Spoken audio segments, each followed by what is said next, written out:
انا سميتي نزار، عندي 30 عام. انا الحقيقه العمل ديالي غير في مجال الرعب وما وراء الطبيعه، حيت انا كاتب قصص وروايات على هذا المجال النيت. اليوم غنحكي لكم واحد القصه بعيده تماما على داكشي اللي كنكتب ونعاود، حيت هذه وقعت معايا شخصيا، عشتها بكل الاحداث ديالها. كان واحد الحي سكني قريب من الدار ديالي اللي عايش فيها مع مرتي وبنتي. وقعت فيه واحد الحاجه ما كتصدقش. في واحد الليله تقطع الضوء غير في داك الحي، وبقى الحي في ظلام الليل كامل تصبح الصباح اللي غتكون المفاجاه. كانوا كاع الناس اللي ساكنين في الحي مليوحين في الشارع. واحد الموتى ما تقدروش تشوفوها، ها اللي مقطوع عليه راسو، ها اللي خارجين مصارنو. المهم واحد الحاله ما نقول لكمش، وكل شيء ميت بدون استثناء، والدم في الحيوط.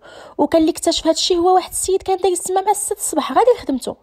جاو البوليس وبداو التحقيق ديالهم، كيسولوا اي واحد. وفي الاحياء الاخرى ياك ما شي واحد عنده تما شي صاحبه ولا شي حد من عائلته في داك الحي المشؤوم. من الغريب في الامر ان داك الحي السكان ديالو ما كانش عندهم مع الناس الاخرين والو، عايشين غير بوحدهم. وملي ما لقاو لا دليل لا والو، قرروا البوليس يديروا واحد السياج عالي على الحي باش ما يبقى تما يدخل حتى واحد، وحطات الحراسه عليه. بداو البوليس في لاكارت، من غير صباح الحال دوك البوليس صبحوا مقردين طراف طراف ومرميين في الارض، وكان مكتوب في الحيط بالدم: بعدوا منا الا بغيتو بعدوا منكم. المهم قصتي غتبدا هنا ملي سمعت بهذا الحي، وانا معروف بالفضول ديالي اللي غادي يخرج عليا بالبيع. المهم بديت كنسول في الاحياء اللي حداه، مي والو ما لقيت حتى جواب. بنادم عارف شحال من حاجه، مي خايف ومخلوع ما عرفتش مناش. اللي سولته كيدير فيا واحد الشوفه وكيقول لي اش بغيتي عندهم، وهما كانوا يستاهلوا موقع ليهم وهما اللي قلبوا عليه. صافي هذا الجواب اللي سمعته اكثر من مره هو اللي خلاني انني ندخل الحي. مع الفجر مشيت هاز في يدي بيل وغادي نقصت السور، وبديت كنتمشى ناري على ريحه وعلى مناظر ما تقدرش تستحملوهم. زدت شويه كيبان لي واحد السيد واقف في الشارع في الاول، ما تيقتش اش كيدير هذا هنا. المهم كان جاي عندي، ملي وصل قال لي اش كدير هنا، شكون خلاك تدخل، لاش داخل لاش. جاوبته قلت لي راك انت معايا هنا، مالك شنو كاين هنا. صدمني ملي قال باللي راه الوحيد اللي مرحبين به في هذا الحي، واللي دخل هنا راه جامي يخرج. صافي كيولي منهم. هنا زدت بغيت نكتشف مزيان ونعرف شكون. سولته قلت لي انت شكون، قال لي بلي هو سميتو محمد وهو خدام شفار، وكان كيدخل لهذا الحي باش يسرق الديور حيت كانوا خاويين وفيهم شي حوايج غاليين. ولكن واحد النهار كان في دارو حتى سمع الدقان. ملي سمع محمد الدقان نطح الباب، كيعاود ليا هو كيترعد، وقال لي بلي ملي فتح الباب لقى واحد الجثه من دوك الجثات اللي مرميين في داك الحي وباغا تدخل. هو بالخلعه سد الباب وهرب لبيتو باش يزيد يكمل الخلعه. لقاها جالسه فوق الناموسيه وبدات كدوي معاه. قالت ليه مالك خفتي؟ انا جيت بغيت نوصل لك ميساج من سكان الحي، قالوا لك مرحبا بك في اي وقت، اجي سرق غير اللي بغيتي، ولكن هذا السر يبقى بيناتنا. انا جاوبته قلت ليه ملي هذا السر لاش قلتي لي؟ قال لي بالله راه عيا ومل من هذا الشيء. هو ولا لاباس عليه من هذا الشيء اللي كيدير، ولكن ما بقاش قادر يصبر. زعما هذا الشيء اللي كيشوف ومع من كيعيش، دوك الجثث اللي كيقلبوا ليه حياته، صعيب تعيش مع الموتى. شويه بقى ساكت وقال لي ها اللي القرب دابا تشوف بعينيك. انا بديت كنضحك قلت له انت اش كتقول، حنا دابا يلاه ودنا الفجر وانت كتقول لي القرب. بقى كيضحك قال لي راه انت اللي مقلوب، راه 7 العشيه هذه جيت نشوف الساعه لقيت عنده الحق. او امتى داز الوقت، ما يمكنش والوقت طار. يلا هزيت راسي باش نسولو لقيته هرب. بقيت كندور تما شويه لقيت الظلام طاح ناريش. هذا الشيء الوقت كيطير. شعلت البيت كنلقى الزنقه عامره مشاش كحلين وكبار كلهم دايرين جلسه وحده وكيشوفوا فيا بحال شي اصنام. كملت المشي لقيت واحد العماره محلوله شويه، حسيت بواحد المشا كتدفعني براسها بحال الا باغاني نطلع. ما حسيت براسي طلعت. لقيت واحد الدار، دفعت الباب دخلت لقيت الدار كحله وموسخه بزاف وخانزه. بقيت كندور دخلت لواحد البيت لقيت فيه واحد الصندوق صغير، حليته وانا لقى فيه تصويره وحده فيها واحد العائله متكونه من اب وبنت ومراه، وكان داك الصندوق كحل. المهم حطيته وكملت الدوران. دخلت للطواليت اللي كانت كفس من الدار، بقيت كنشوف كلشي مطلي بالدم وموسخ. كانت المرايه بوحدها اللي نقيه، ما عرفتش علاش. المهم شي حاجه شدتني ليها بقيت كنشوف فيها، وهنا كان الرعب. وبقيت كنشوف في المرايه. صافي بدلت وجهي، الصوره نتاع الوجه ما في المرايه باقا ما تحركاتش. انا كنشوف هاد الشيء مصدوم، كنحرك وجهي كنحرك يدي والو، وجهي بقى في المرايه بحال شي تصويره ديالي لاصقه تما. شويه بدا الوجه كيحل فمو بيديه بجوج، وهو كيزيد يوسع فمو، كيزيد يوسع حتى ولات ساد المرايه كامله، وبدا كيخرج منه بزاف البخوش كحالو كبار. ما عرفتش شنو داكشي، ما عرفت شنو واقع. كنحس براسي بحال الا تشللت، ما قادرش نتحرك ولا نهرب. بخوش كيخرج كتير وانا واقف وكنشوف مصدوم. شويه المرايه تشقات وتهرسات وداكشي كله طار لي على وجهي. غوت وبقيت راجع باللور حتى كنقيس واحد المراه مورايا واقفه.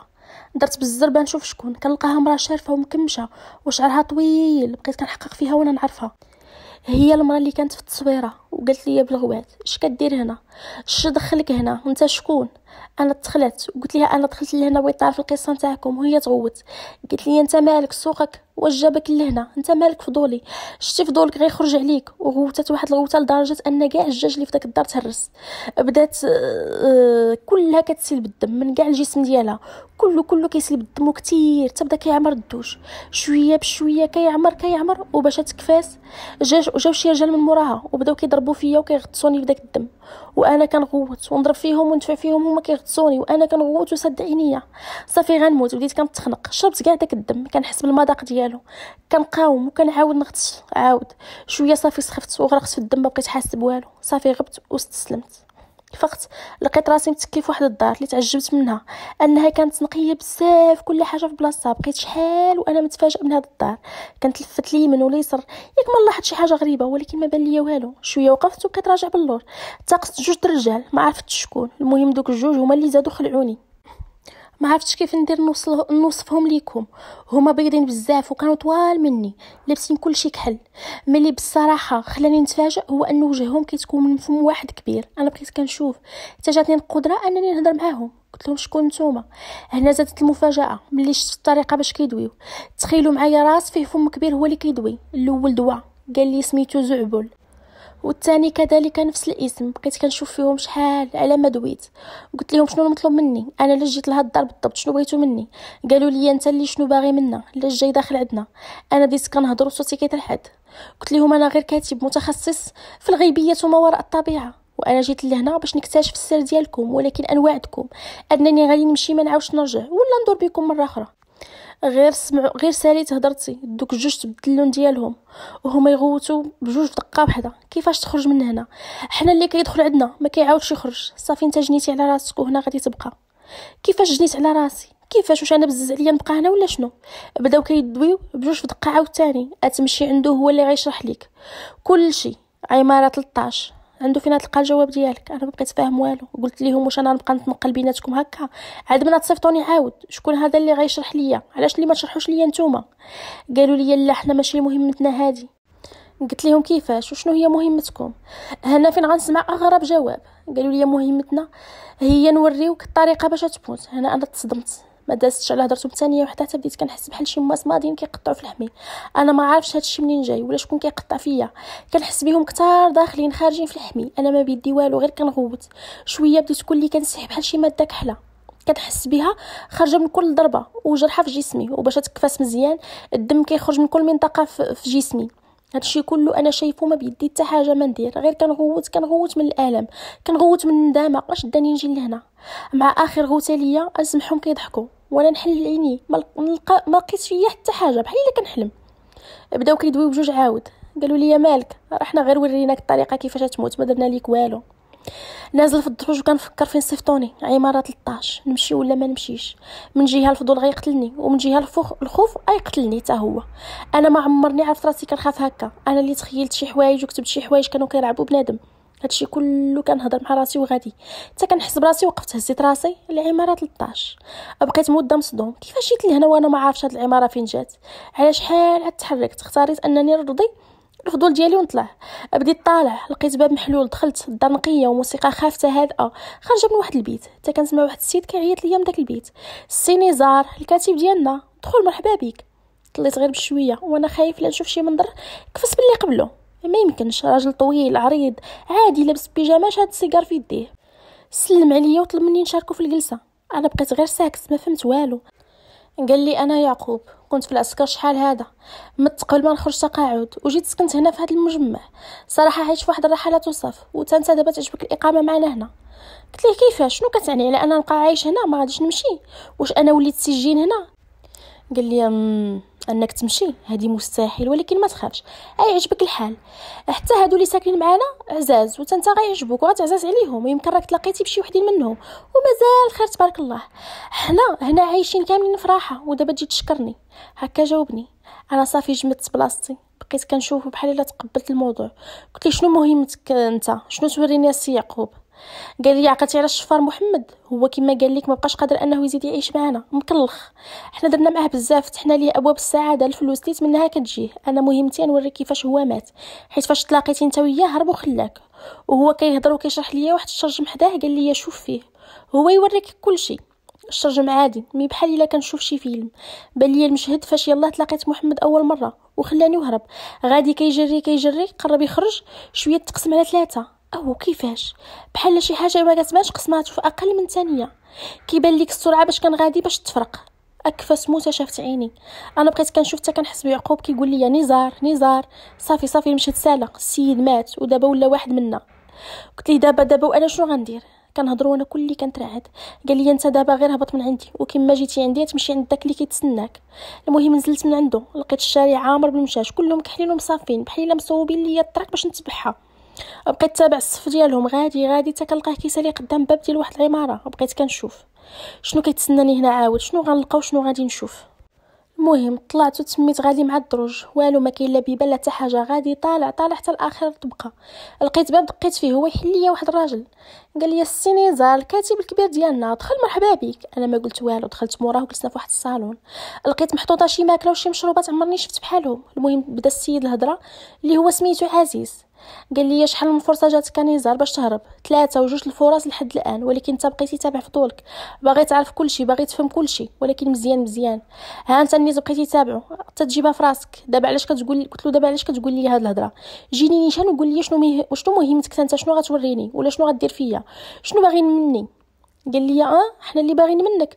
شكون اللي جا ودخل على الاخر، حنا ولا انت؟ دابا هادشي ما بقاش هام، اجي نبدا لك من الاول. انا هو المهندس عزيز، انا اللي تبنيت هذا المشروع، وممكن تقول انا اللي بنيته. هاد البلاصه اللي كتشوف دابا فاش جينا ليها اول مره كانت عباره عن حطام، شي مردوم فوق شي، ما عرفناش واش كانت مقبره ولا السيد ولا شي بلاصه. المهم كنا كنلقاو الناس كيجيو يزوروها ويتبركوا منها. المهم حنا في بدايه المشروع لقينا بزاف الصعوبات باش نقنعوا الناس انهم يخليونا نبنيو المشروع ديالنا، وكما انت عارف اي واحد عنده شي بلاصه كيسترزق منها ما كيبغيش يطلقها.